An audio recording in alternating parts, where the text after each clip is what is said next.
আসসালামু আলাইকুম। প্রীতি ও শুভেচ্ছা নেবেন। আমি আজ যে বিষয়ে কথা বলতে চাচ্ছি সেটা হলো দুবাইয়ে অর্থ পাচারকারী শীর্ষ 70 জন ভিআইপি শনাক্ত। তারা এখন যে কোনো মুহূর্তে গ্রেপ্তার হতে পারেন। কর নথি তলব করা হয়েছে।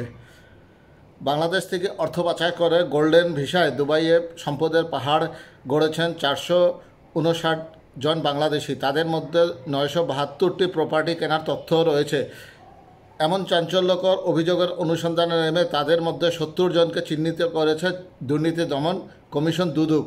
এই 70 জনের কর শনাক্তকরণ নম্বর সহ সংশ্লিষ্ট নথিপত্র চেয়ে জাতীয় রাজস্ব বোর্ডের কাছে বিস্তারিত তথ্য চাওয়া হয়েছে। তাদের মধ্যে আওয়ামী লীগের দোসর ব্যবসায়ী ও রাজনৈতিক ব্যক্তিদের নাম রয়েছে, তবে চিঠিতে তাদের পদ বা বিস্তারিত পরিচয় উল্লেখ করা হয়নি। দুদকের উপপরিচালক ও অনুসন্ধান টিমের লিডার রাম প্রসাদ মণ্ডলের সই করা চিঠির সূত্রে এসব তথ্য জানা গেছে। চিঠিতে এনবিআর চেয়ারম্যানকে তালিকাভুক্ত ব্যক্তিদের ইটিআইএন, যাকে বলা হয় টিএন, আয়কর রিটার্ন সহ সব প্রাসঙ্গিক তথ্য সরবরাহ করতে বলা হয়েছে। চিঠিতে সুইস ব্যাংক সহ বিভিন্ন বিদেশি ব্যাংকের মাধ্যমে পাচার করা অর্থের মাধ্যমে দুবাইয়ে সম্পত্তিগুলো কেনা হয়েছে বলে তথ্যে পাওয়া গেছে।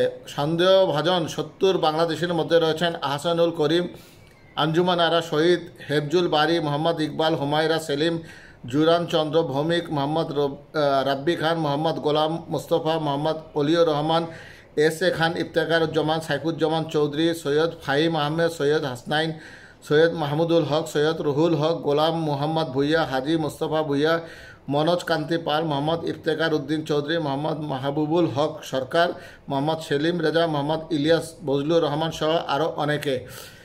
তাদেরকে ইতিমধ্যে শনাক্ত করেছে এবং তাদেরকে আইনের আওতায় এনে দুবাই সরকারের কাছে আবেদন করতে যাচ্ছে বাংলাদেশ সরকার, যেন তাদের সম্পত্তি অতি শীঘ্রই জব্দ করা হয় এবং বাংলাদেশের কাছে তাদের এই সম্পদের সমস্ত টাকা বা অর্থ বাংলাদেশের কাছে ফিরিয়ে দেওয়া হয়।